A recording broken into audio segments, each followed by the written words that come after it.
តើរូបសំណាកលោកកេសវរៈមានប្រវត្តិយ៉ាងណាក្រោយផ្ទុះនៃការរិះគន់រឿងនៅត្រង់មានប្រពុតសមាធិនៅគ្រប់ម្រាមព្រះបាទទាំង10បាទសូមជម្រាបសួរប្រិយមិត្តទូរទស្សនិកជនថ្មីនេះមានការផ្ទុះវែកញែកជាច្រើនតាក់ទងនឹងរូបលោកកេសវរៈដោយឃើញនៅលើម្រាមព្រះបាទព្រះអង្គទាំង10គឺមានរូបប្រពុតជាការពិតរូបសំណាកលោកកេសវរៈរង្វង់មូលដៃ8នៅក្នុងទីរួមខេត្តឧត្តរមានជ័យដែលស្ថាបនារួចរាល់ 100% ហើយសមិទ្ធផលនេះត្រូវបានរដ្ឋបាលខេត្តឧត្តរមានជ័យបញ្ជាក់ថាក្រោមការដឹកនាំរបស់ឯកឧត្តមមានច័ន្ទយ៉ាដាអភិបាលខេត្តឧត្តរមានជ័យបានសម្រេចរៀបចំកែលម្អនិងលើកតម្កើងនៃរូបសំណាកលោកកេសវរៈរង្វង់មូលដៃ8ដែលជានិមិត្តរូបតំណាងឲ្យខេត្តឲ្យកាន់តែមានភាពលេចធ្លោនិងអស្ចារ្យដើម្បីស្វាគមន៍ភ្ញៀវទេសចរនិងជាទីមោទនភាពរបស់ប្រជាពលរដ្ឋនៅក្នុងខេត្តផងដែរ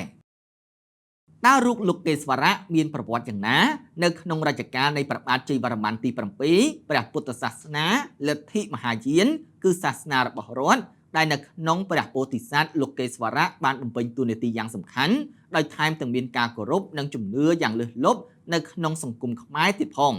គេមានជំនឿថាព្រះពុទ្ធអង្គរូបនេះមិនត្រឹមតែជួយមនុស្សលោកប៉ុណ្ណោះទេតែថែមទាំងជួយរំដោះគ្រោះចង្រៃនានារួមជាមួយនឹងមនុស្សលោកទៀតផងដោយសារតែជំនឿលើមូលហេតុខាងលើនេះហើយនៅក្នុងរជ្ជកាលរបស់ព្រះបាទជ័យវរ្ម័នទី7មានការតាំងឈ្មោះនៃព្រះអង្គនោះថាព្រះពោធិសត្វលោកកេសវរៈពាក្យនេះមានន័យថាព្រះអាទិទេពនៃពិភពលោកដែលមានទាំងឋានមនុស្សឋាននរកនិងឋានសួគ៌ព្រះពោធិសត្វអង្គនេះគឺមានព្រះនាមមួយទៀតដែរគឺអវយលោកកេសវរៈដែលមានន័យថាព្រះអាទិទេពដែលមើលពីលើដោយព្រះករុណាធម៌របស់សត្វលោកនៅក្នុងរជ្ជកាលនៃព្រះបាទជ័យវរ្ម័នទី7គេឃើញមានការគោរពបូជានិងរៀបចំដង្វាយជាច្រើនដល់ព្រះពោធិសត្វអង្គនេះ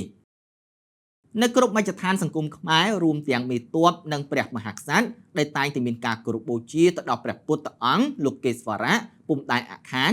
ចម្លាក់ព្រះពុទ្ធលោកកេសវរៈរូបសាលាបារាំងចុងបូព៌ាប្រទេសតាមឯកសារមានដំណាលឲ្យដឹងថា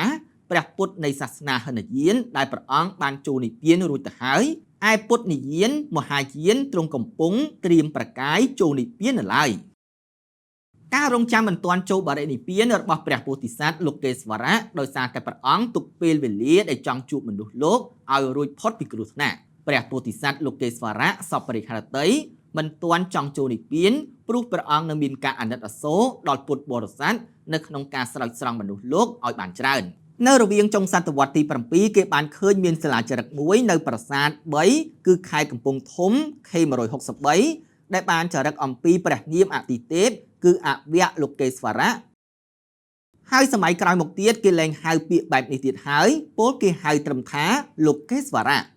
ដោយឃើញដំបូងនៅសាលាចារឹកប្រាសាទតាគៀមនៅក្នុងគ្រិស្តសករាជ791អវយលោកកេសវរៈគឺជាព្រះពោធិសត្វដែលតែងតែជួយសង្គ្រោះជីវិតមនុស្សលោកឲ្យរួចផុតពីទុក្ខវេទនាទាំងពួងហើយនាំមនុស្សទៅលោកសោយសុខនៅឋានសុខាវតីនៃព្រះពុទ្ធអមិតិភៈជាទូទៅនៅក្នុងសិល្បៈខ្មែរគេបានបង្ហាញប្រហ័សលោកកេសោដែលចាប់ពី2រហូតដល់32នៅក្នុងអត្ថបទខ្លីនេះយើងបានរៀបរាប់ដោយសង្ខេបអំពីទម្រង់នៃព្រះពោធិសត្វលោកកេសោ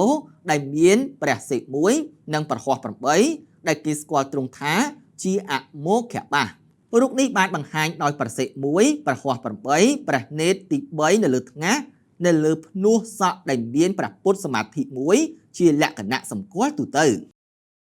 ជាពិសេសនោះរូបនីមួយៗតែងតែបង្ហាញអំពីរូបព្រះពុទ្ធសមាធិតូចៗនៅលើពាសពេញនៃព្រះកាយគ្រប់ម្រាមព្រះបាទទាំង10ហើយបានបន្ថែមនៅព្រះពុទ្ធសមាធិតូចៗដែលគេឃើញរូបនៅលើទ្រូងមួយរបស់ព្រះអង្គនិងនៅលើចង្កេះនៃផ្នែកខាងមុខ5ព្រះអង្គនិងនៅខាងក្រោយ3ព្រះអង្គ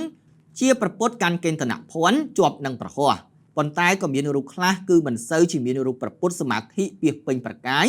ឧទាហរណ៍ដូចជារូបប្រតិមាលោកកេសោប្រហ័ស8ដែលកំពុងរក្សាទុកនៅអភិរក្សដ្ឋានអង្គរ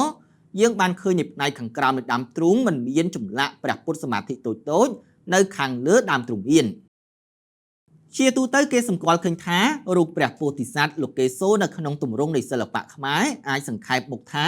មានលក្ខណៈពិសេសសំខាន់ចំនួន3ដោយទី1ទម្រង់ប្រហ័ស8ជាលក្ខណៈដោយឡែករបស់ខ្មែរដូចជាតាមរយៈនៃរូបខាងលើដែលមានលក្ខណៈប្លែកៗពីសិល្បៈនៃត្រីវិជ័យ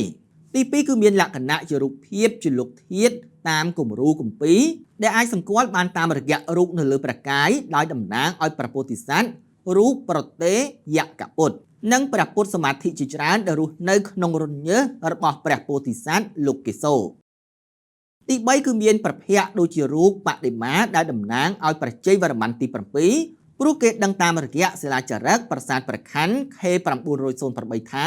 មានរូបសំណាកតំណាងព្រះអង្គដែលតម្កល់នៅទីតាំងចំនួន25